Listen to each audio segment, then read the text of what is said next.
The people at the Mexican restaurant that were sitting and eating outside, listening to live music, were like they were into it, man. They were like cheering people on and standing up, watching all the burnouts and all that kind of stuff. So it was really cool. The police were great. They never saw what we were doing. It was awesome. The hard part was like we had really, I mean, any other event we'd have called it. Right. But because we didn't have passes on Friday, I didn't want to not allow the racers to have that opportunity, right? Like that was the problem. I wanted people to race. MoKan wanted people to race. People wanted to race. So it was how do we get that done? But when we were on the phone with Keith, he made a great point. He said, don't run these people till they can't have any fun anymore. He's like, your event is about fun. Don't make it not fun by making them stay and hurting any kind of chance they'd have to be competitive in their class, because now they've got to stay. Now they're, getting to the last route stop, which is Broken Arrow Lanes, which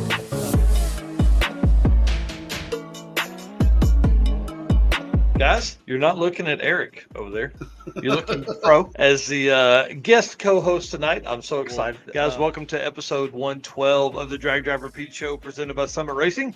Tonight, it's going to be a crazy show. Let's jump into the WAF Racing segment here where we're going to basically jump into the circuit 2025. Have you ever wished you could fit your toolbox in the palm of your hand, or really needed that extra set of hands while making a jet change at the track? At WAF Racing, we specialize in designing and manufacturing top-tier automotive tools that are made strong to withstand travel, yet lightweight not to slow you down. Tested in-house and at the track by the team at WAF Racing, every part is made by racers for racers. From compact toolkits, carburetor top hats, or spark plug storage containers, our tools are precision engineered and manufactured in the USA. Made of the strongest materials, every piece strikes the perfect balance of durability and dependability. Maybe you need something custom just for you.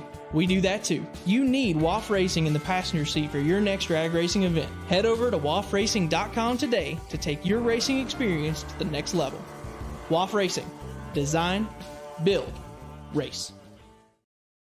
All right, let's talk about the circuit drag and drive. If you guys haven't heard, if you're under a rock, get ready. The circuit started in 2019. This is our 7th year to host this thing. Started 20 cars. It was $25 to enter, dude. What were we thinking? It was never going to be enough to do it with that. But early on, Jonathan Stonecipher told me I had to get involved in this lifestyle, and of course he was right, like everything else. So we started with it. I didn't even go on the first drive. How goofy is that? I met the guys all dropped their trucks and trailers at MoKan. They drove to Tulsa, Oklahoma to run within a test and tune, and I drove to Tulsa to meet them. Then I drove home, like an idiot. Then I got up early the next morning and drove to MoKan to meet them, because at that time we were running a single day shootout. So we had 3 sets of rules. Are you ready for this? We had the drag and drive rules and classes. We had fun runs, which lasted until like 1 or 2 o'clock in the afternoon. And then we had heads up classes that started at 3 p.m. So people would message and go, hey, what class should I be in? And I would say, for which part of the event? What do you mean? What do you need? So it's pretty crazy. Yeah, so we were a little dumb back then. But the Circuit 2025, absolute blast. I want to give a huge shout out to Eric White, who drove down Thursday. This guy has 5,700 miles on his car. We talked about this earlier in the show, driving this month to drag and drive events. So 5,700 miles worth of running around. Big shout out to Jesse Fox, who was our official photographer from the event. He sent over 711 photos to use. So we're going to have that dropping beginning tomorrow. I wanted to go over this show first before I started dropping all those photos. So big shout out to Jesse and Eric, who took tons and tons of photos. Eric actually did a lot of our recording. So the videos you guys saw from day one were actually Eric creating like a vlog style video, which is our first to really kind of do. So I think we're going to try and mix in some of both. Like we usually like to tell a bigger story with the footage that we get, moving things around all the time. But the vlog, I think, worked really well. I think people enjoyed that based on the comments and viewership we saw on Facebook. Other photographers that were there, if you're looking for photos of your car, Melissa Morrow of Morrow Photography, Chris Hogan with Fodad Media, Kyle Merriman with Merriman Racing Photography, and then G-Man Creates, JD Grumman over there. Those last two were both at Tulsa, and then of course Chris Hogan came to MoKan and then to Tulsa as well. So, and then Melissa was with us all weekend. So it was pretty fun. Crazy weekend, dude. It really was wild. The the Wednesday. Okay. Thursday morning, even, there was no real chance of rain in the forecast. It literally showed like 15% at most anytime throughout the day. Right. So I thought, dude, this will be no big deal. It's going to be a spotty shower at best. It was not a spotty shower. Well, and as much as we do these events, and as much as we've been around for a lot of these events, we always hear reports that there's going to be rain. We always know there's going to be spotty showers. We always know that there's going to be something that they throw at us that we've never seen before. Mm-hmm. That being said, I don't think anybody expected the level of weather that you guys were dealing with on this particular, and that's been a thing this year. I mean, all of the Drag and Drive events have kind of been this way. There's been some adversity that you don't normally see. So I wouldn't expect any less from the circuit. Yeah, we pushed back from early in the year to new dates in June. Ended up getting a scheduling conflict with Funny Car Chaos. I have to cancel a day of racing or create a drive day. I'll say it like that. And then that drive day turns into torrential rain, absolute crazy rain. I thought I had a good photo in here of it. Here's a good shot taken by Jesse Fox. Everybody just wet. But I think it added to it. I think it was afterwards. It was fun. And we've jokingly talked about this. Bo's mentioned several times that his car's just not waterproof. A lot of these race cars aren't. Right. So you're not just getting the car wet. Like everything in the car is wet by the time you get to where you're going. Yeah, floorboards, trunks, all that kind of stuff. And I want to shout out to Dave Maxon, who said, "Hey, there's going to be stuff in cars." And that there could potentially be rain come up to the track. So it rained really hard during the drive. We literally pulled into Galena, Kansas. Again, it's one of those things where everybody who's in the event is gathered up in the streets. They're all talking to each other about what's going on.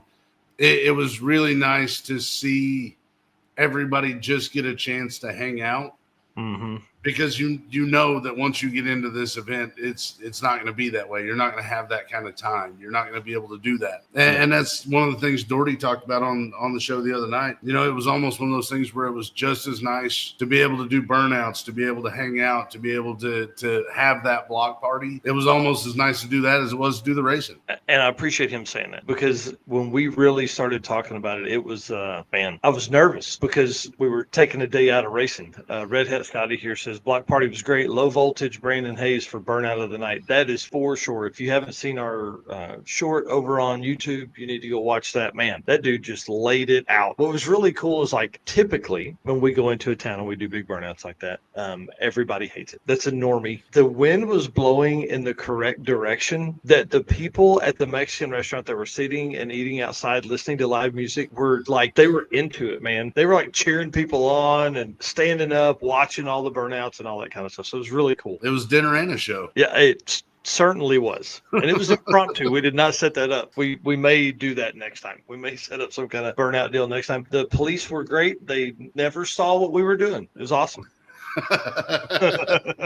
You can tell that I always get nervous on stuff. I'm naturally a nervous person, and I always get nervous when the burnouts start. Yeah. And you could tell it was one of those things where they didn't necessarily turn a blind eye, but there definitely wasn't a whole lot of people on that side of town paying attention. Yeah, that is for sure. Well, a couple things I do want to talk about.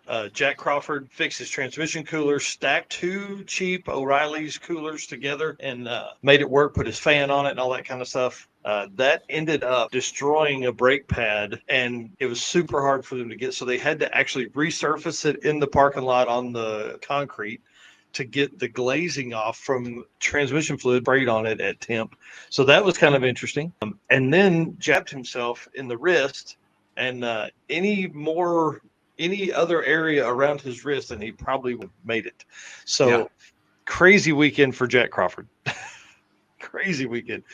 Changed the transmission cooler in the rain in a car wash, so that's always a plus. Red Hat Scotty had a great weekend. Him and his daughter raced the black car, which was really cool to see it back out and doing well. And anytime you can have your kids with you, man, it's always fun. We had a lot of adult child teams.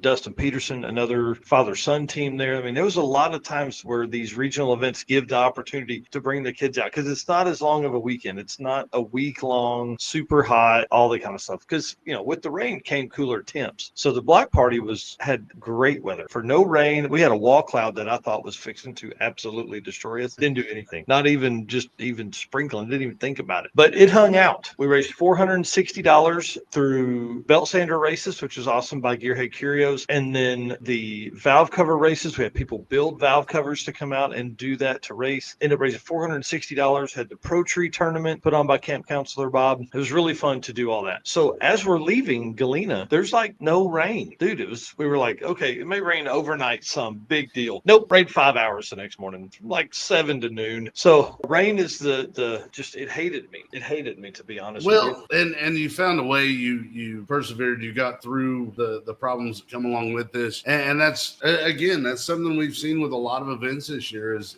there's been some adversity. There's been some difficulties. Yeah. I can't imagine sitting in your seat and trying to figure out how to get everything going in one direction with that much chaos going on behind you. Well, I'll tell a quick story, and this will be quick, I promise. So Saturday morning, we're at the track. At 9 o'clock, I called the first driver meeting, or the night before I said, hey, we're going to have a driver meeting at 8:30, pushed it to 9, pushed it to 10 because it was still raining, pushed it till we're going to meet whenever the rain's done. Okay. Well, that meant like 12:30. The track said they needed 2 hours. I guess it was 12 when it stopped raining. So we call a driver meeting at 12:30. In the driver meeting, it starts raining again. Y'all, I'm not lying when I tell you, I just about right then, literally just about gave up right then. I was over it, man, because the sad part is we could have, if the first track had been better prepared maybe, or knew the plan going, could have raced on Friday. So we would have had those passes. So like, when Saturday come around, it's raining on me in the driver meeting, and Mocan had said they needed 2 hours after it stops. I was like, here we go. This is it. I'm going to go crawl under this rock over here, and I'm going to hide. I'm going to cry. I'm going to hide. So we ended the driver meeting, said, hey, we're going to race today. There's no, you could literally see the sun. It was just like 8 miles south of us. You could see it. It just stayed 8 miles south the whole time. So the track gets going. I'm talking to Carl. I'm talking to Keith Turk. Big shout out to Keith Turk for walking me through that. Talked to Matt Frost and Sean Fling. I mean, really, huge props to him because he was a lot of the reasoning behind of gathering all that stuff for the weekend. So it's raining. The track feels like we're going to get a window of time. So we call another driver meeting back up. Hey, here's our choices. The options were, we're going to not count. The options were we can stay and race and everybody count your times, because we're going to get passes today. That's what it was. We're getting passes. You can stay. Okay. If you leave now, you can take a 20, but you're still in. Just know that you're going to get a 20. So it's now 12:30. We're looking at 2:30. The racer party starts at 6. It's 3.5 hours back to Tulsa in a hot rod. Or, so that's option one. Stay, go get it, get your driving route, get a 20 now, take it, leave it, whatever. Or option two, gather all of your people in your class and figure out if y'all want today to count or not. That was the two options. There's no way I could handle all of that. So if that's what you guys want to do that. Most folks chose option two, and I'm telling you, it was amazing to watch. Democracy in action is basically how it went, because all of these guys and girls gathered up in circles based on their classes, and they made decisions. So big shout out to 3 classes that chose to have their times counted on Saturday. 11.0 index, small tire, and tailgate wanted their times counted. One, those classes only had 5 or 6 people in each, so it was pretty easy. And then 2, it wasn't going to be hard to get them through the lanes. If you had decided to do that, it'd probably been pretty interesting to try and figure out how to get all that done. But right. Shout out to them for getting that done. That opened the opportunity for people to leave. So at 3 o'clock, people have their cars switched back over to street mode. I send Melissa, hey, go as fast as you can to Broken Arrow lanes. Get ready for the racer party. People are coming. So she takes off down the interstate, 85 miles an hour to go down to get the Broken Arrow lanes set up. 80% of people I guess probably only like 60% of people hit the road to start making their way back towards Broken Arrow. The rest of them, like 50 people, stayed and made passes, because for a lot of these folks, and I didn't think about this till later, they had never made a pass at Mocan. And that's one of the biggest benefits to a drag and drive, is it gives you the opportunity to be at a new track, gives you a reason to be at a new track. Now you can make passes there. So for the folks that did a test and tune, awesome. For the folks that did their classes, man, it was great. Jan Haas made 7 passes during that time. In ends up winning the 11-0 index class. It's pretty cool. So that gets Well, go ahead. no, I was gonna say I was gonna move on, but you go ahead and tell. No, you go ahead. Move on. Well, yeah, because we're running out of time. So that gets us through the end. We raced until 4:45. Again, big shout out to Mocan for letting us do all of that. And then everybody set off on their route. Melissa calls me at 6:40 and is like, don't panic. There's 3 people here. I was like, oh, I'm not panicked at all. They're coming. Just tell the people to stop cooking for a few minutes because they probably have enough food ready. So we fed everybody, but everybody started rolling in about 8 really hard. So that trip down Route 66, I think, was probably the most fun just because the route stops we had. We had the Blue Whale on the way back. We had Broken Arrow Lanes, obviously, and then, Hot Rod Hangout, another stop through Galena. So we went back through Galena, Kansas on our way back towards Tulsa, Oklahoma. So it was pretty cool to do that. And we had a ton of fun. I ended up staying up too late on Saturday night. Not a good choice to go into Sunday with. I was a little dehydrated and my brain hurt. If you know what that means. So now that you've kind of done this for as many years as you've done this, do you feel like you're getting better at this, or do you feel like this is kind of its own animal? The hard part was like we had really, I mean, any other event we'd have called it. Right. But because we didn't have passes on Friday, I didn't want to not allow the racers to have that opportunity, right? Like that was the problem. I wanted people to race. Mocan wanted people to race. People wanted to race. So it was, how do we get that done? But when we were on the phone with Keith, he made a great point. He said, don't run these people till they can't have any fun more. He's like, your event is about fun. Don't make it not fun by making them stay and hurting any kind of chance they'd have to be competitive in their class because now they've got to stay. Now they're, getting to the last route stop, which is Broken Arrow Lanes, which Roxanne Hurley had a great point. The route made you drive right by the host hotel on the way to Broken Arrow Lanes. Nice. She was like, you are a jackass.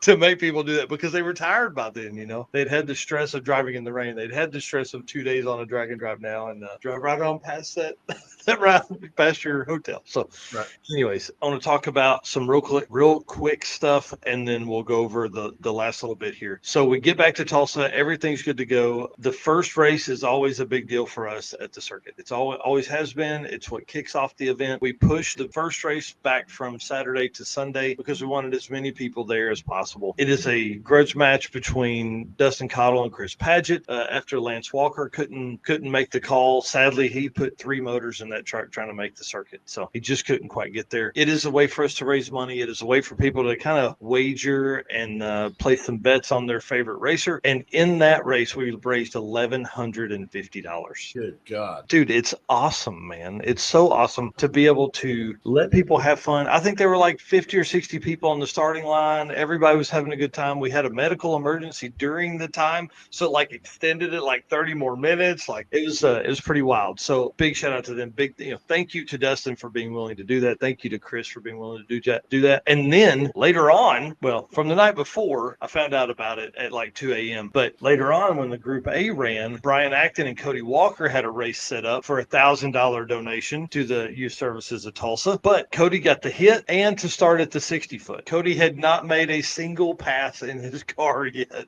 He should have used the test and tune on Saturday, but he didn't. He wanted to get back and start having fun at the bowling alley. But when Cody left, I don't even think it was close. Brian was on him by about the 600-foot mark, if not sooner, maybe 400 foot, and drove out of his life. So poor Cody, writing a check this week to the Youth Services of Tulsa for $1,000. That's gonna happen. I mean, you get involved in stuff like this, you're gonna wind up in situations like this. I know that certainly makes up for the fact that there wasn't a fat guy wearing short shorts in the middle of the track this week. So I thank everybody for that. Yeah, exactly. All right. Well, real quick, couple comments here. Nice picture of Doherty and Stoney. Yeah, right at Clint Sadowski's place. So Tim Groy said they saw it on Saturday, but thankfully I'm pretty sure everyone made it out without a ticket. Oh, talking about the burnout. Yep. Rodney Reeves here. Big shout out to that guy. Appreciate you, Rodney, for doing the trophies here. Made it here before the end. We announced that Robert Voss is going to be getting this, and we're going to meet up in Tulsa in a few weeks. And then Jonathan Sonecipher, my wife brought her adult child along. Probably talking about himself. Yes. Pint-sized co-pilot for Red Hat Scotty. Sean Fling. It was so cool. I'm sure he's talking about everything. Absolutely. It's so cool. He's probably talking about the drag race between Chris and Dustin Cottle. Jeff Mass, we drove 7 hours. We were there to floor it. That's exactly right. I mean, everybody wants wants to make a pass. And then Rodney Reeves here. Thank you for the kind words, sir. You stayed the course and it was great, man. I appreciate you saying that. Thanks again to WAF Racing. I appreciate you, dude. Chris is a great dude. If you're needing some fun stuff for your car, he can do it. 3D printed stuff, a little bit of everything. He can get stuff done. I want to talk about Derek Putnam on to talk about Six Summer and all the fun that we had there. DeechWorks is a leading manufacturer of high-performance fuel system components. The DW product line includes fuel injectors, pumps, modules, fuel rails, regulators, filters, lines, and fittings, plus surge tanks, all engineered to support power levels ranging from 400 to 2200 horsepower. Since its founding, DeechWorks has been committed to delivering quality, innovation, and precision to the automotive performance industry. Every DW product is built to maximize reliability and efficiency, ensuring optimal fueling solutions for racers, tuners, and performance enthusiasts worldwide.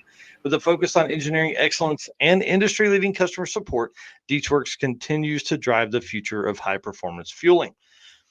And when you're in there, again, purchasing all your products for your stuff that's coming up, grab that code DDR10 for 10% off. All right, we're going to talk about some Six Summer stuff here with Mr. Derek Putnam. Hold on just a second, sir.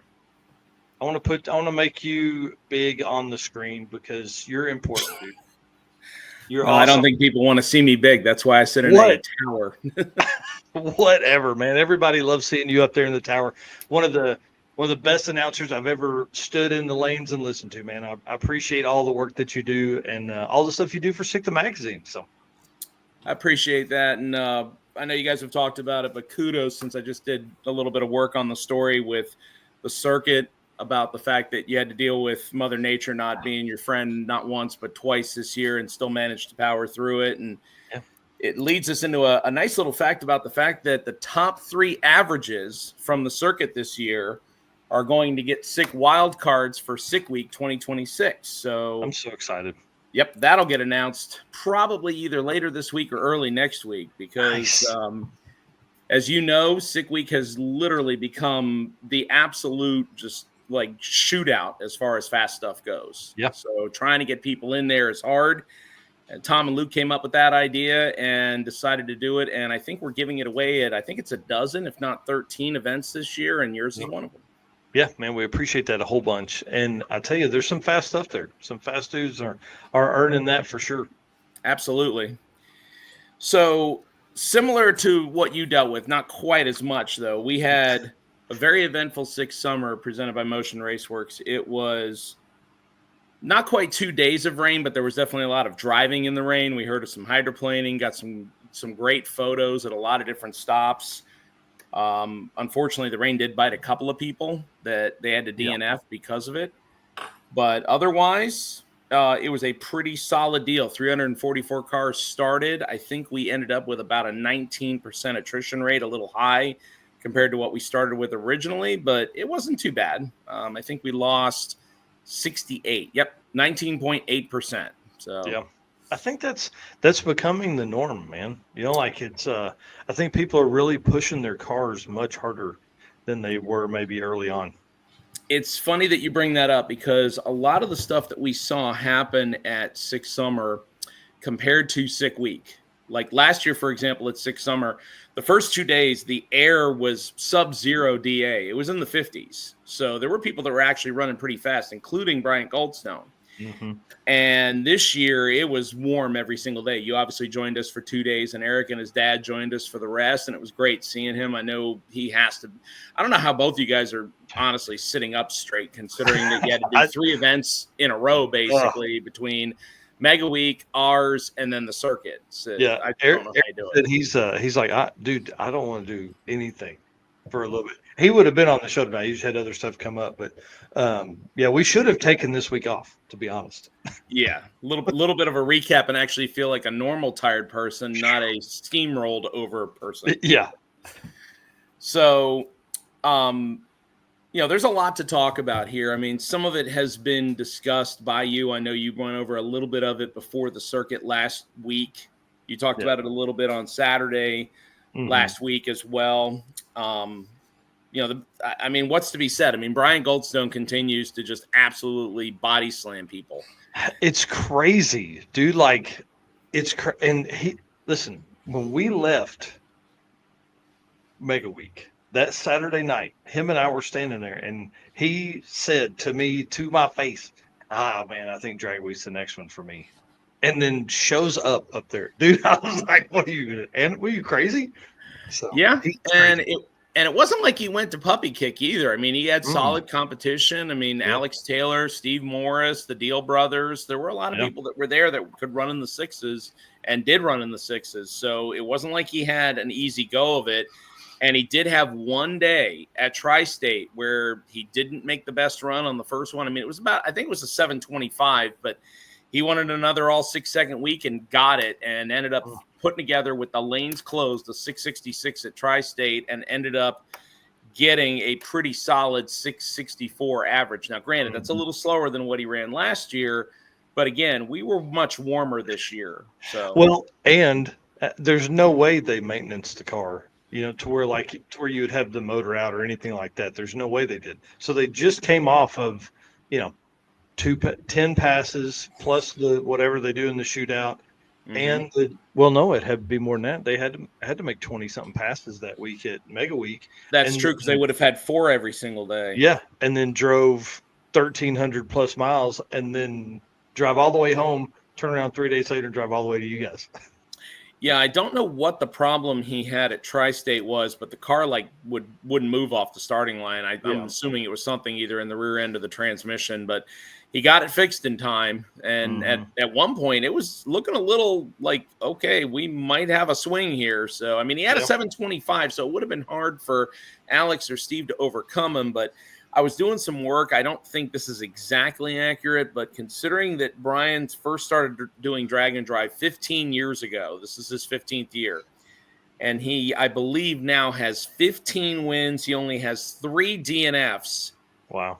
In all of those appearances. One of them was obviously when he crashed his car, and the other one was when he threw a rod out of it at Sick Week this year. So obviously that AMC's got a pretty solid history. Yeah. Yeah, so, he's a stud. Yeah. Oh man, Rob Sanders here saying the engine did not come out after.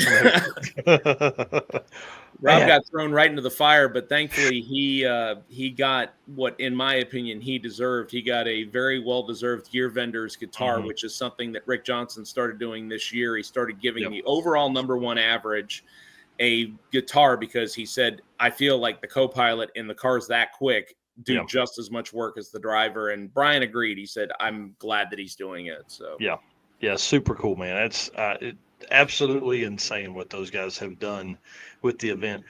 Tons of cool cars, man. Like obviously 344 cars lends itself to a lot of variety. I'll say that one of my favorites was the 37 sedan or whatever. The 37 coupe from the the cutback G-body frame with it. Dude, it had long tube headers on it. I want you to picture this. It's got long tube headers that come down like for a G-body, and then they 180'd out of the bottom of the header back up to a turbo that would normally set in the regular spot of a turbo flanged setup there, and then back down the same route and back out the back. It was crazy. I love that thing. You would think that would generate a heat issue. Oh yeah, probably. It wasn't fast. I think that's Riley. Yeah, that's Riley Grabiak's car. He was one of the Grabiaks that came out. Oh man, crazy. Yeah, it's funny because the Grabiaks, the Rymars, the Swindalls, I feel like I'm forgetting some. Well, those are just the families, but those are just a couple of the families. And it seems like Six Summer, as you mentioned, definitely has a little more of a variety. Sick Week, it seems like you see a lot more of the same style vehicle. And I don't mean that in a bad way. There's still a good variety. But like, for example, the guy that won Sick Week Freaks this year, Calvin Nelson, was driving a 1980 Pontiac Sunbird, which is basically a Pontiac version of a Monza. But a lot of people have never heard of that. And so when I was describing it every time, and people were still looking at me like, what's a Vega and a Monza? Why are you telling me this? Yeah, why do we even need it? And it was, the 4200 GM power, the Atlas Vortec motor, known for, and turbocharging. That car went low 9s. Did it go at 8? It ran an 8 on the final day. I'm actually going through my notes now because I had everything in order. He at 907 on the average and an 882 best on day 5. That's and I haven't watched the videos that he's put out on it, but supposedly what he did when he built that car, because he built a yellow 5th gen Camaro after the Volvo crash.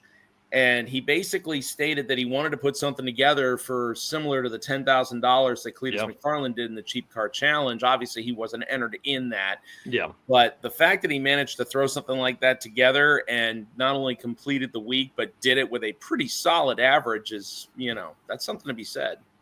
Yep. The videos that are out there, the videos that he's put out there, actually go into some pretty good detail about how the car's built and what he did in preparation for that event. It's a good watch if you want to sit down and take the time. Yeah, he's super, and him and his dad are so smart. Like, they're engineers by trade, and you can tell.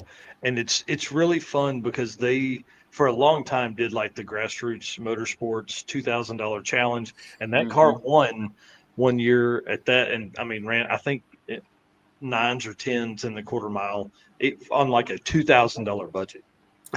Yeah, for the longest time, the Grassroots Motorsports deal was your budget max matched the year. So that was basically what you had to spend.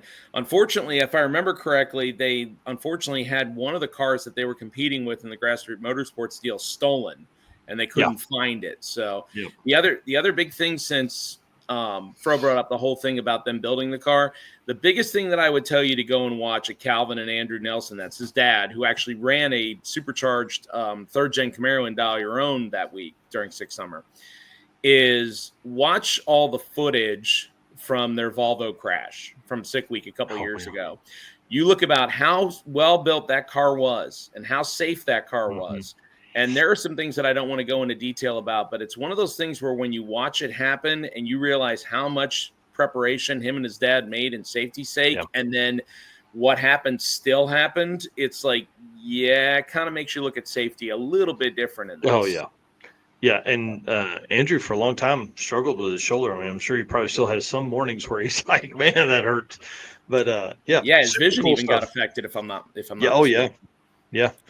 Pretty wild. The photos I have pulled up are just a few that Eric grabbed, but Craig Douglas's car, good Lord Almighty, I love this thing, man. That is a beautiful car. He actually joined us at Sick at the Rock in April, one of Tom's smaller events that we put together this year, and I had a chance to go over and talk to him. It's an actual Mopar twin turbo setup, like a full tilt. It actually weighs a decent amount. It's a gorgeous example. It's a 70 model. I believe it's called Sassy Grassy Green.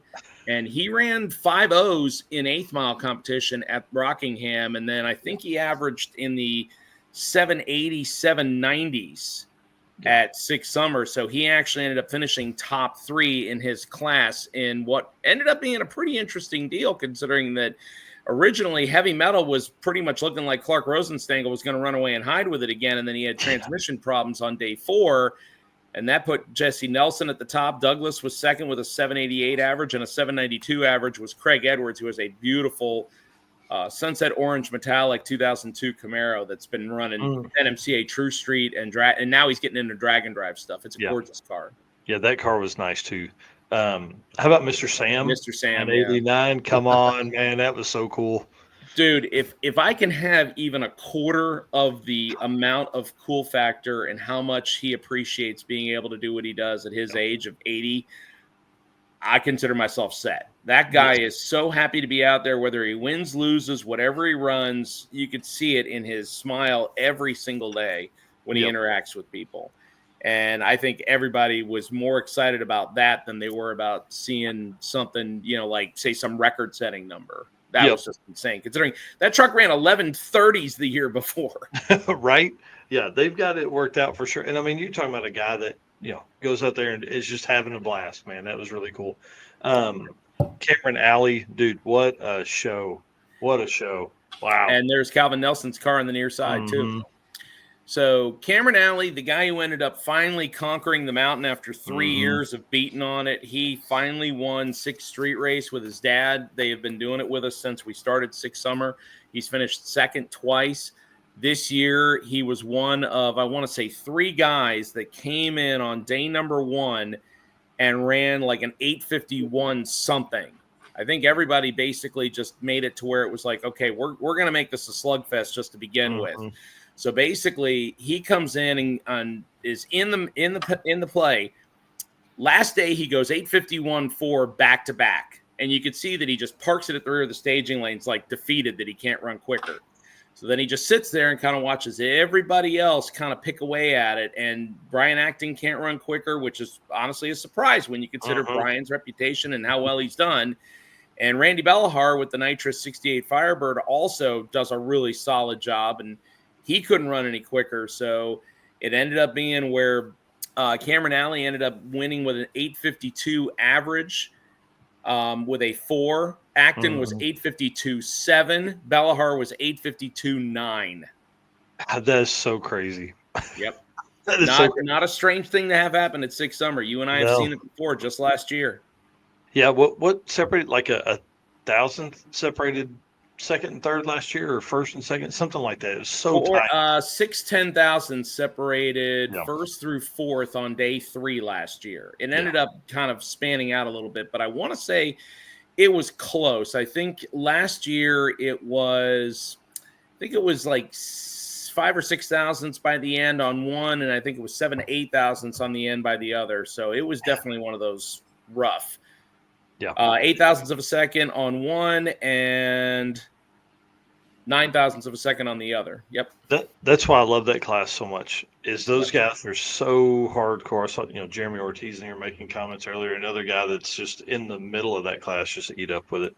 And then I want to talk about the exhibition class, because I think this could be something that could be expanded in other events, right? So everybody kind of real quick, Jeremy Ortiz here says we are dumb. Wait, hang on. Says the guy who has won or collected money at 4 straight events, including 2 wins. And I feel his pain of finishing second 3 years in a row. But I think I want to be that dumb. Yeah. But back to the $10,000 challenge. Yeah, and so thinking bigger than just the exhibition class thought of the $10,000 challenge, and kind of, I'm going to say it was a fun for them. You know what I mean? Like, it was fun for Cletus and Tom and all those guys for what that was set up with. But I think, like, because it's not quite an unlimited class, but how do you expand this class? How do you get more people in it, or is it even worth it? Because with more people, it becomes, there's so much more brain damage. But I don't know. I enjoyed it. It was a ton of fun. And obviously being, high-level YouTubers made it even more fun, because people were packing the stands. They were around there, and they were cheering everybody on. It was kind of fun to watch. Well, it's a double-edged sword. I love the idea, because I feel like, similar to the kind of stuff that I can associate, which is pro dial your own and dial your own. Those are your weekend warriors. Those are the people that don't have as much money in some of their cars. It seems like a lot more people in the stands can identify with them, and that's what brings this class home.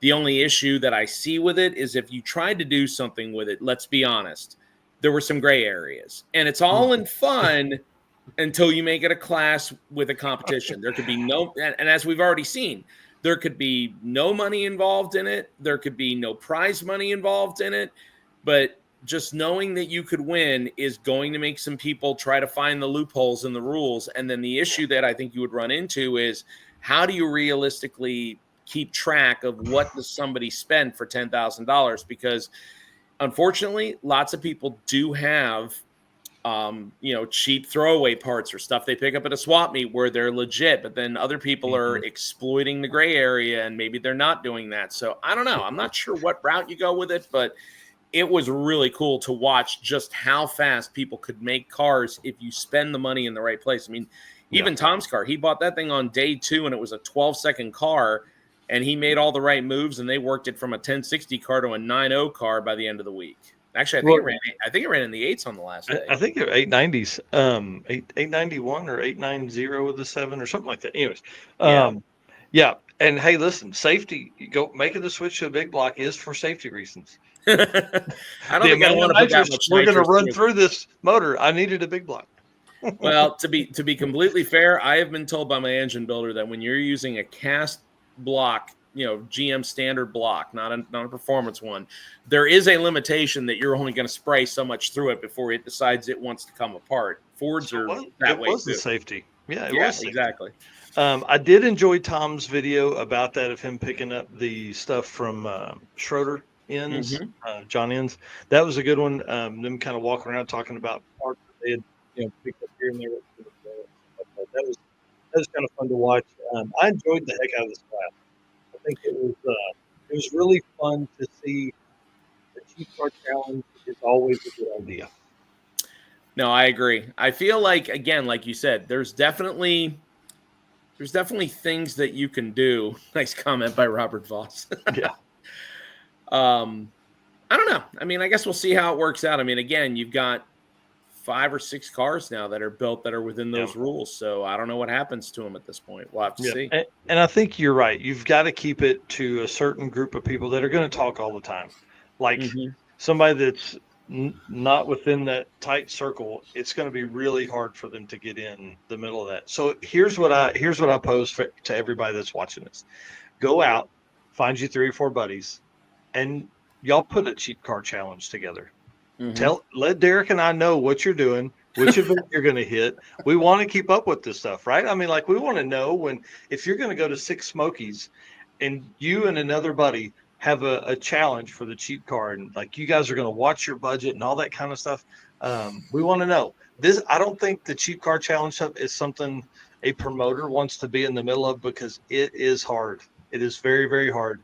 Several years ago, we did it. Red Hat Scotty with Questionable Performance Solutions came up with this idea: $1,200 car to come race the circuit 2023. And man, it was awesome. Nico Cristofari probably would have won it, but he didn't make it all the way to the track because he blew the motor on the way there because he was thrashing, and then just had to drive too fast for the car that was set up. But he took a $300 car, cut the tree out of the front bumper, and built it to come out. Now it's the white car that runs 1050s for him. The cage in it is from another car. They cut it out and welded it in. Like, this car is meant for this kind of stuff, We had a ton of fun with it. So do what they did. Go out, pick you a couple friends, and y'all put a budget together and do like what Cletus and them did. Start with $7,500. I mean, you don't have to spend that much, but start with $2,500. Then the next year at that same event, come out with another $2,500 budget increase. So now you've got a year to spend. Now you'll have $5,000 in something. Then the next year's another $2,500. No, like I said, I like the idea. It definitely is more relatable. Yeah. See, and I've talked to the guys about this, and you're right. It's one of those things where you'd have to have a couple buddies involved with you. I am not a negotiator, so I'm going to blow through that budget really quick. Now, you put Doherty or Bo in charge of that, and those guys are going to be just fine. I'm not. I'm just not good at it. Well, and the fun thing about a super cheap car is if you get the right platform and you have $2,500, let's say it's your first level of budget, right? If you get the right platform, by the time you get to $10,000, that car's pretty quick. It's not going to be quick at $2,500, I promise. But at $10,000, that car may be pretty quick, because now you've had 3 years to grow and figure things out and gather parts. So I dig it, man. I think people should do that more often. No, I agree. I like it. It definitely shook up the drag and drive community and the fans. A lot of people came out for it. I mean, again, being able to see it on a platform that's very identifiable like Cletus's does help.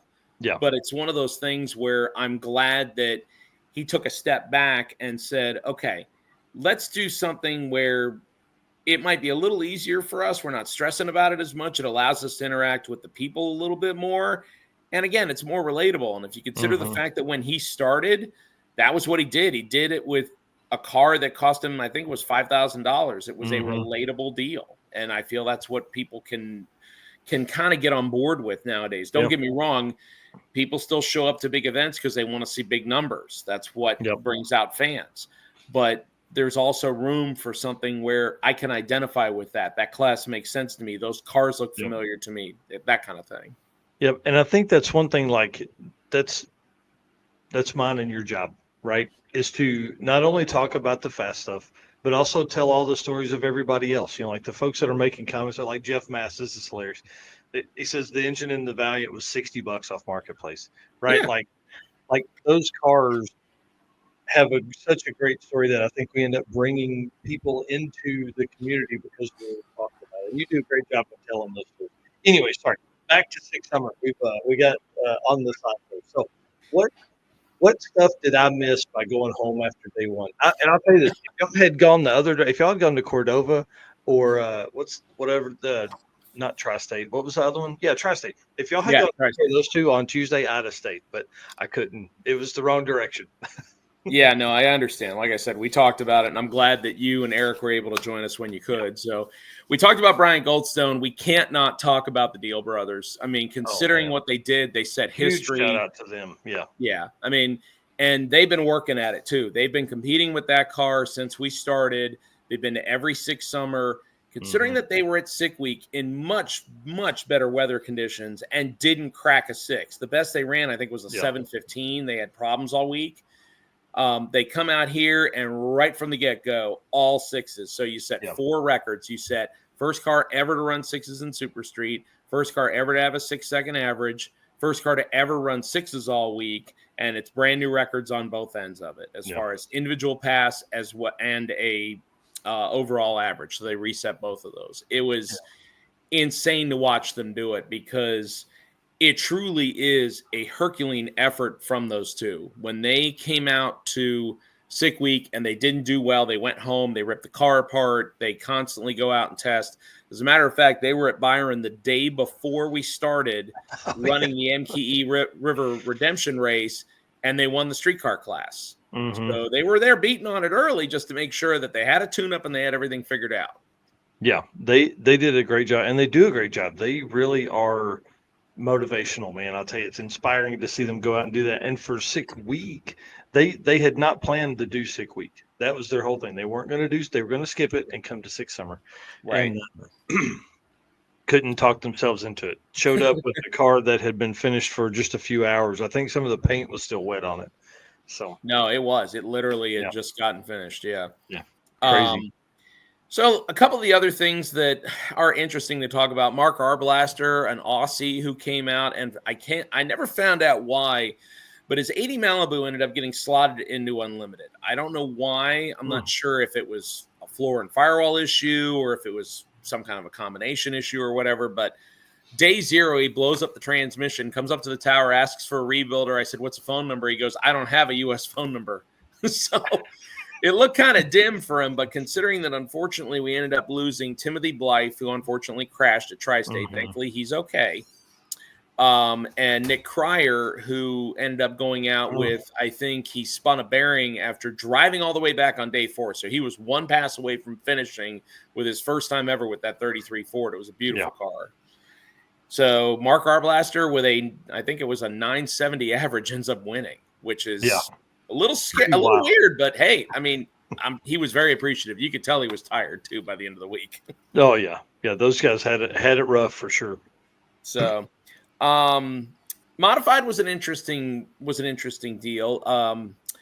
Brother effort, Dan and Chris Hirsch. They have an orange 65 Mustang. It's been around for a while. We saw it at Sick Week 2022, and it actually did a huge wheel stand at Bradenton, and apparently, I guess that was the catalyst for them to do a 2.5-year revamp on the car. It's still small block Ford, and it's twin turbo now, but it's on an aftermarket chassis and sitting real low. So it was in modified, and they just slowly crept up on their performance. They had not had it out yet. It ran an 813 best. It obviously has plenty more in the tank, but it was modified. That was the class that a lot of us expected Josh Davis and Devin Vanderhoof to win in, but unfortunately they didn't because they blew the top off on day number 1. Yeah. Crazy. And now that car is up for sale, which a little bit of a shock, but especially considering he started converting it to a coupe. He already has all the parts for it. Yeah. He already gutted all the convertible stuff out of it. I mean, he made the full tilt commitment to do it after owning that car as long as he has. And then said, "I'm selling it." He said, "Don't ask me what's next." So I'm respecting his wishes, but I have a feeling it's going to be interesting whenever it is. It'll be fast. Very, Oh, very no doubt. fast. No The doubt. wild part about that car is to make that swap, but also to be selling it in the middle of making the swap from convertible to hardtop. Right, but it is going to get sold. He answered somebody I saw. It is going to get sold with the top on it painted and ready as a roller. And as a matter of Yep. fact, I think there's 3 stages he would sell it in. I see how Rob said he's going big tire. If Devin Vanderhoof goes big tire, that would literally burn the internet down. Oh yeah, yeah, yeah. Floppies on a Fox body head. I think that's where he's headed with it. Yeah. One of the biggest classes besides Dial Your Own was stick shift. We had 31 entries in stick. That was pretty solid. Man, when do we see stick shift split? When is there going to be like a fast half, slow half? It's interesting you bring that up because that's something that when we have our next event, that our next 2 events that are coming don't have a separate like stick category. It's an all run, and we basically give out an award for each thing, but there's no separate class. One of the things I wanted to talk to Tom about, and I've started having conversations with some competitors, and I said, okay, there is a growing divide, especially in the stick shift community, not just drag and drive.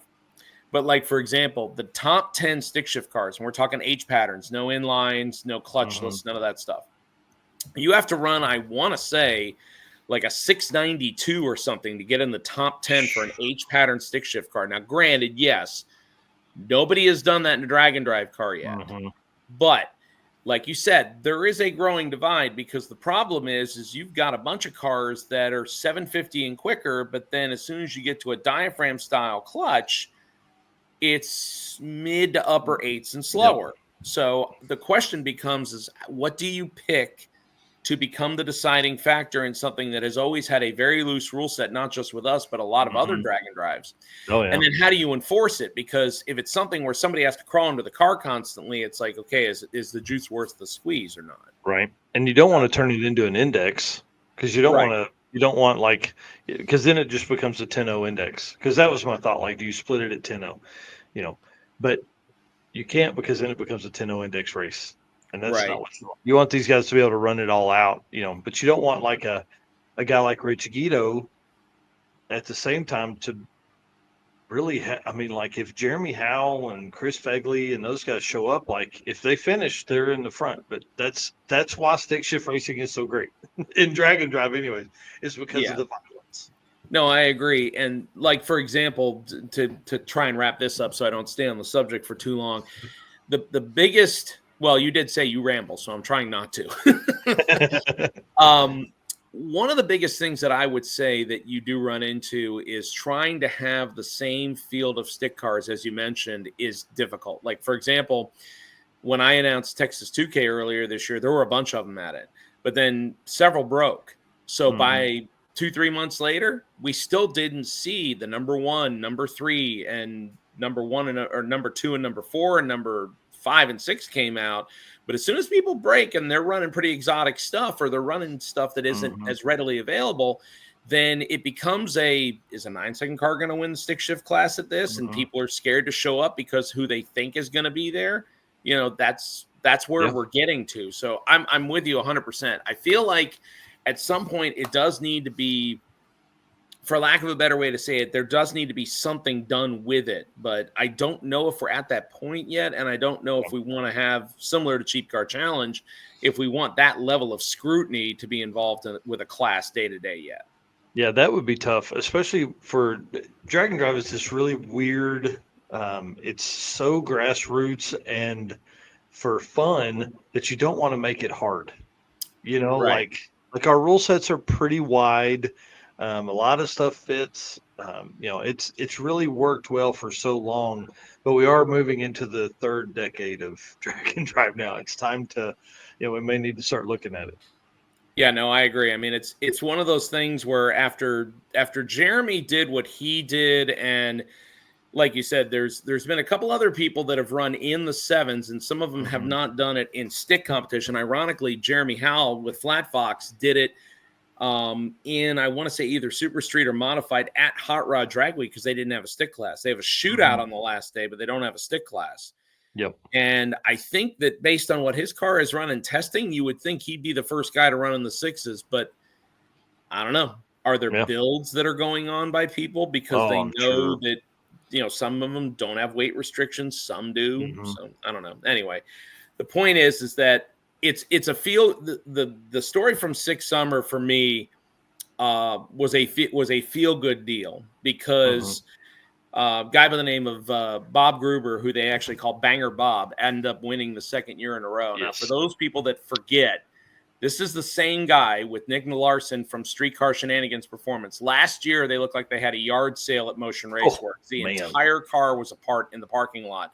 They never went to sleep, got it fixed, put it all back together, chewed a bearing or a rocker, one or the other, on day 3, I think, at Tri-State, and then ended up winning. And this year, because of how much they enjoy that, they brought a total of 9 cars just from that shop to participate in Six Summer. So it's awesome to see how somebody's success and them relaying how much fun they have can bring more people into the fold. But again, he's doing it with a Pro Charge small block Ford and a decently heavy car. I mean, it's not lightened by any stretch. It's a big car. So yeah, and he's so fun to talk to. He's always having such a blast. Oh, absolutely. So it was cool to see him win. And for me, being a kid that grew up with no junior dragsters, I always celebrated through what my dad did by winning. If you just want to watch pure elation, watch Nick Larson jump up and down when Bob makes a good pass. You don't even need to see the scoreboard to know it's a good pass if you could see what Nick Larson does. Oh, man, yeah, Bob says 3,590 pounds. Not a lightweight, yeah. Husky. It's thick, boy. Yeah. That's awesome. So he won second in a row. So did Ken Cuttle Jr., that beautiful turquoise 1970 Chevelle and naturally aspirated small tire car with a full interior. That thing was in the 950s, 960s again. Just a gorgeous car, like a conventional headed big block Chevy. Nothing trick, and it just nice car that runs good. I mean, I think the only thing he changed from last year to this year is it had an open, clear scoop on it, probably for somewhat better air intake. But obviously, it slowed down compared to last year because of the air. But otherwise, gorgeous car. Yeah, so. King Cuddles, man, what a cool car. Now, Rowdy Radial. Let's talk about the fact that is really setting the bar. And Doug from Motion Raceworks and I have had a very funny yet spirited conversation about this. So let's go back a year. I know you are very well familiar with the Stark family. So we talk about the fact that Tom and Blaine have been doing stick shift racing for quite a while on Rocky Mountain Race Week. And then Blaine comes out last year and takes the Motion Raceworks car, El Toro, and ends up winning Rowdy Radial at 16 years young. And it was one of those feel-good stories. I mean, he's holding the helmet. He's crying. He's honestly just so happy. And I think his father was on the same level as him. Oh, yeah. And when I had a chance to talk to Tom this year, he said, as much fun as I had with my kid riding shotgun, he goes, I am more excited or as excited to be in switching places. Yeah. So this year they gave up the seat to run the family station wagon. And for the second straight event, because they did it first at Mega Week, they ran an all 9-second week, including their personal best 966 to finish top 3 in stick shift, which I thought was pretty cool. Yeah. So El Toro is vacant. It has nobody to drive it. So we then start hearing some things of, well, Brett LaSalle is going to be involved in it. And they put a new motor together. And it's got better heads. And it's going to come back to reset the record. But we don't hear who's going to drive it. Well, I knew that it went from somebody driving it to somebody not driving it to somebody driving it again. And that guy was Louis DeLeon of Fuel Tech. So a guy who has run a 3.5 second in the 8th mile pro mod, probably not interested in a drag and drive car. You would be like, oh yeah, sure. I get that. Yeah. The car makes almost 1,500 horsepower at the rear wheels on the dyno. And all of a sudden he's excited and he wants to drive it now. So Brett LaSalle, for the first time ever, as far as I know, became the co-pilot, as we like to joke about with him and Jim Braun, Passions of Princess. So So he rode shotgun for the entire week, and Lewis ran a 477 on the final day, averaged a 489, which reset Blaine's record of 513 from last year. And apparently Lewis is considering building a drag and drive car now. That's awesome. So, I knew once we get real racers involved over here, they're going to come. They're going to make that switch. They're going to end up with a car.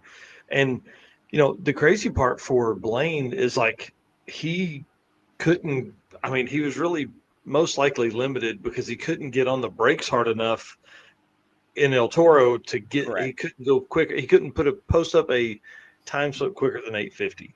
right. In the quarter mile. So yeah, it was awesome to see him do that because I think he ran in the fours a couple times. Blaine did a couple times and then couldn't turn them in. So that was interesting to see. Watching Lewis go down and do that, man, was freaking cool. Yeah. Well, when you consider the fact that that car was originally built in 8 days and it was never designed to go this quick, Yeah. Doug finally realized, like, okay, this car needs some attention. Like, we need to do something with it. So right after they finished with Six Summer, it went to Matt Moore to get a complete upgraded cage put in it. So they're going to get all that finalized, and I don't know how fast they're going to make it, but I've been told that it's running the sevens before, and if Moore Race Chassis gets it back to them in time, that thing might actually make an appearance this year and shoot for something that doesn't start with a 7. That's what I've been told. Wow, that's awesome. That is Considering that's a single turbo Coyote too. It's like nothing exotic. So yes, anybody can build it, is what you're saying. Yeah, I mean, it does have a better set of cams this time, and I think it has a set of ported heads, but otherwise it's still wearing a standard precision turbo on it. So it's not like it's awesome. Cutting edge technology. And again, they're doing one team 60 foots on the small tire in the heat. That's a big deal. And I would not be surprised, because I've seen people mention it, if you consider the fact that Devin Vanderhoof and Josh ran, or actually Jordan Tuck ran the original record, but then Matt Moore got real close to it. He was within 100th of a second of it the next year at Sick Week. Yeah. And then both of them decided, let's put 275s back on it. Devin made the claim of, when somebody gets close to or breaks the record, I'm going to put small tires back on it and I will come back. And I think it would be very interesting to see, again, another class where it is only limited by the tire. It harkens back to the original BF Goodrich, drag radial days, back when that tire really was inconsistent. You had to have it figured out. Yeah, it's pretty exciting. All right, what else we got? And then we got to get back to the circuit stuff. Yeah, absolutely. So we talked about Calvin Nelson winning Sick Week Freaks on his debut for his car. Rick Reimers from the Reimers family, they brought 6 cars out, and he ended up winning the Gassers Hot Rods Beatles category with a 1014 with his Willys. We talked about street race and street race 6 street race. The Dial Your Own and the Pro Dial Your Owns were interesting. The Dial Your Own I love just because of how close it was. After 2 days to have a top 10 spot, you needed to be 0.008 of a second or closer between your time slips. Man, that's wild. The final day, a guy with a 2020 model F-150 pickup truck, Robert Hill, who competed with us before, ended up being just 19 thousandths of a second apart, and that broke Dan Balk's 2-year run in that class. Dan was 19 thousandths one year, 13 thousandths last year, and this year he just fell off a little bit. So yeah, and a little bit like he finished good, but it was like in the 040s or something, right? Yep. Yeah. And then on the Pro Dial Your Own side, a guy by the name of Ken Zachman, who was 23 thousandths apart on his ET on day 2, finished with 37 thousandths, which for an 8-second car is pretty solid. That's what I was going to say. Like, Pro DIY was 850 to 999. So folks that are out there, you need to understand these are fast cars. Yeah, it's a little harder to duplicate them versus a slower car where traction doesn't become as big of a deal and what have you. But yeah, just insane performance. So he ended up winning, and he competed in 6 street race last year. So it was good to see him move into something where an 870, 880 car can be competitive, because again, it's just you versus you. So there's really not a whole lot. I mean, we've covered pretty much everything about. The other thing that I did talk about was Mike Swindollin running Pro Street. He ran his personal best 844 in way to a 56 average. The Swindoll family always brings these 3 or 4 cars out. I think they had 4 this year. Considering that, once again, when we talk about nitrous, the fact that Lamar Swindell Jr.'s car on 275s and buggy springs went in the 750s in the quarter mile on nitrous. that there is still somebody out there swinging the bat at the 7-second range on the bottle, and that doesn't happen very much anymore. Mm-mm. No, it would be interesting to see if there could be a serious 850 nitrous contender. Because everything. Randy Bellahar has been pretty good at it for the last few years. So, if you consider he's won Hot Rod Drag Week before, but again, the problem becomes you've seen it. The best comparison I could make would be, say, PDRA or Midwest Drag Series. If you decided you wanted to come out with a nitrous-only class, then what makes the most sense to fit into it? Do you index limit it somehow? Or is it a run what you brung on, say, small tires, because there's probably going to be more of them, and see what you can do? So I don't know. That's a good point. Yeah. But anyway, that is pretty much the meat and potatoes of it. It was an insane week. I wish that obviously we wouldn't have gotten the drizzle that we did at Cordova. It was shaping up to be a really good day, but again, sometimes Mother Nature wants to remind us she's in control. But I think that there will be some really good photos from Dominic D'Amato and Luke Newhoff as far as in the rain, because we drove in it on day 2, and then on day 3 there was a lot of it. So there was definitely some stuff that I saw. It's going to be interesting to see what ends up in the pages of SICK the Magazine. Yeah, well, speaking of pages of SICK the Magazine, the circuit, I sent over an article today to him for some ink, which is kind of cool. We again appreciate you guys and the coverage. One that you wrote, of course, about the winners and kind of our struggle with Mother Nature over the weekend, and we appreciate anything y'all do. Obviously, SICK the Magazine. If people aren't subscribed, they need to go ahead and do that over there. I think I've been subscribed since the beginning, and my stack keeps getting deeper. So I appreciate what you guys do. No, it's one of those things where I'm very thankful to have the opportunities. And you talked about it. There's there were originally 49 events this year. So it's getting to the point where we're very thankful that people are able to send over information like yourself and the East Coast Drag and Drive, a brand new Drag and Drive in New Brunswick, Canada, that just finished this past weekend. So, but nothing compares to having the on the spot reporting. So your report, Adam Dory's play-by-play that's going to come from Rocky Mountain Race Week, those are really going to play out well in the pages of next issue. That's the summer issue, and I can't wait to see it get all finished up. It'll have a lot of great event coverage. Luke told me it's probably going to be more event coverage ever for us this year, just because obviously the number of them keeps going up. Yeah, I mean, dude, 12 in the month of June alone. So absolutely insane. All right, Derek, thank you very much. You guys, again, go follow Derek. He is the voice of SICK the Magazine over there. Web editor, writes articles daily. I mean, I don't know how much more I can pat you on the back about how awesome you are, but I'm sure there's a few things that you guys will hear his voice on all the live streams. Derek Putnam, follow him, and then also follow SICK the Magazine.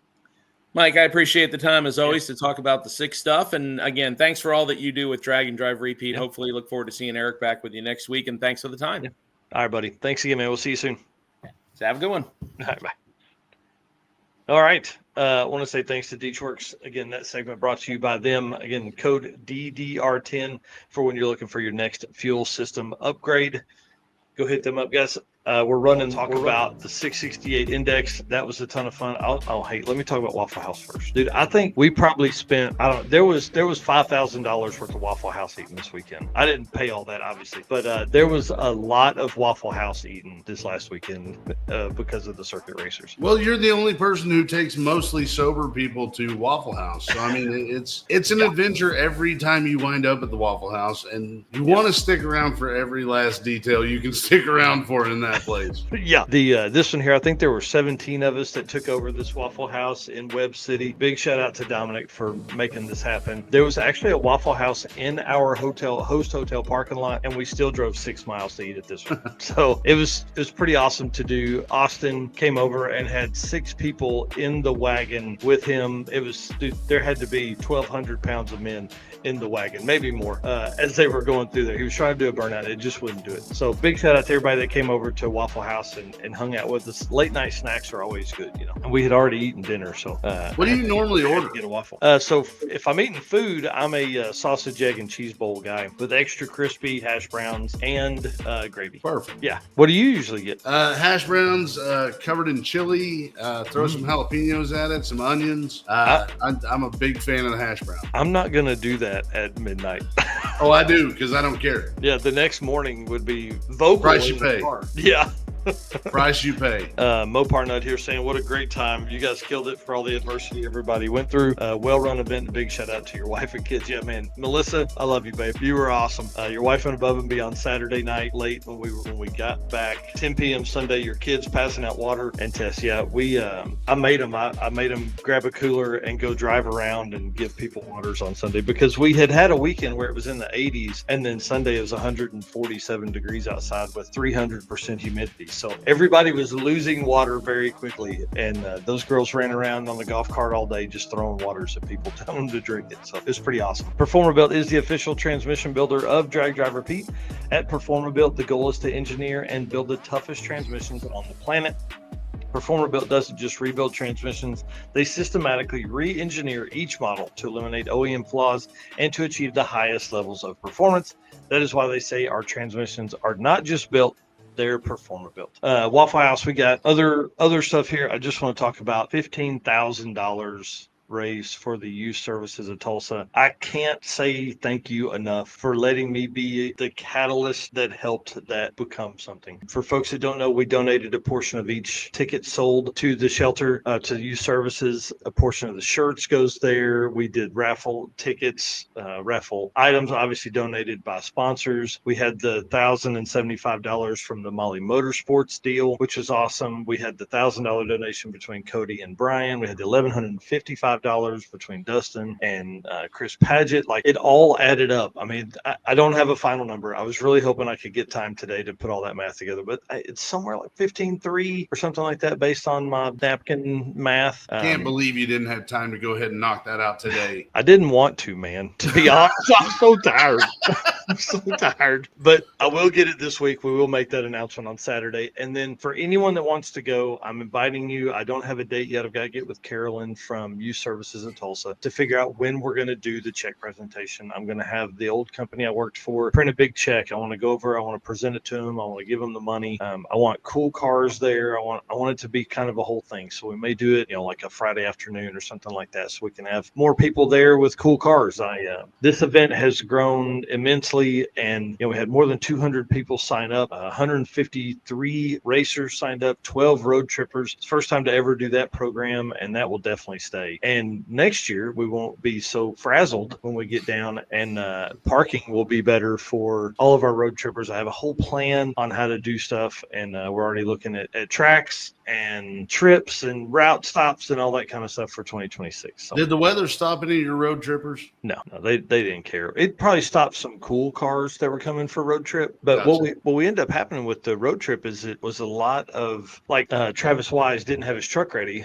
So he said, I'll just do the road trip deal. And so, he got good parking. He got into the tracks. He got his wristbands, all that kind of stuff. It just made it so much easier for those folks. And it was $150 compared to $300. So if drag racing isn't necessarily something you're worried about, sign up for the road trip. You get all the cool stuff. You get the event shirts and all that. So with only 12 cars, though, I don't know if I can do custom T-shirts for that deal. But if we got upwards around 30, 40, 50, I would do custom shirts for the road trippers. They obviously got, custom decals and things like that. That'll be cool as we move through the next few years. But just want a big shout out to Brian Acton, three-peat winner down there in the street race power rider class. I mean, it's crazy to do that 3 times. I'm looking at some bounty options for him and for Jim Parkinson in the small tire class or whatever Jim wants to do. I'm looking for folks that are going to be hitters in the 8th mile stuff. I want some really fast 8th mile cars there. And then, of course, the quarter mile stuff, our street race power rider class is our quickest. Quarter mile typically, because like all motor big block could probably get there pretty close if you had a 850 big block car, but there's not many of those in drag and drive. So Right. street race horsepower is probably going to be our quickest class, but it's limited to 850. So if you got a John Paul Franks, if you've got a small block car, come out in all motor small block and take on that. Get your car on the front or on the back of the shirt next year. The event was insane. It was absolutely insane, dude. I can't explain it to everybody how wild it just absolutely was to see the racer parties. You got to understand, like this pre-party deal, dude, she made enough for 250 plates, and she says at least 240 plates went out, maybe more. She said because some people didn't take both tacos, or some people didn't take all the beans. It's awesome. Look, big shout out to Los Cabos in Owasso. Big shout out to Broken Arrow Lanes in Broken Arrow, Oklahoma. Racer parties galore. Racer parties galore. That's one thing we do on this thing is eat, man. Waffle House, tacos, all the stuff. We had burgers and pizza at Broken Arrow Lanes. Can't go wrong with any of that. No, I think that's all my notes. I was going to say, I've kind of been glancing back and forth in the notes. I think that just about covered everything you had that you wanted to cover. So yeah, all right. That's why I'm trying to stay quiet over here and let you run. let me just ramble at the mouth. Well, again, thanks so much to Performer Built. Ryan and the team up there are freaking awesome. If you need a transmission built, hit them up. They've definitely focused on GM stuff. 4L60s. He's put a 50s 300-pound wagon in the 9s that's twin turbo and makes all kinds of power on a 4L60. So get your mind right and do that same thing if you want to, or like me, be 4L80 stuff and have more fun. Again, thank you for being a race car friends. Thank you for being here. Fro, thank you, dude. You're like one of my best race car. Hey, I feel like I don't contribute near as much as I should, but I do make a great plan B. Yeah, you're pretty awesome tonight, man. I appreciate color commentary. Like I said before, it's awesome to have you here. And then thank you so much to our sponsors, man. We can't do this without them. So if you're trying to do some shopping, hit them up. Summit Racing, Deech Works, Molly Motorsports, Driven Racing Oil, Howard's Cams, J-Wire Solutions, WAF Racing, Performer Built Transmissions, Car Chains 3D, Power Tube TV, Sweet Patina, and Racing Junk Classifieds. Guys, find all those folks, and Eric and I will see you later. Fro will also see you on Gearhead Perspective podcast on Sunday nights live. On Gearhead Perspective, hashtag hugs for Doherty. Hugs for Doherty. All right, buddy. Later. Like this show? Want more? Then head to WatchPTTV.com, the new 100% free PowerTube TV streaming network. Home of the best classic and new motorsports racing and build shows on the web.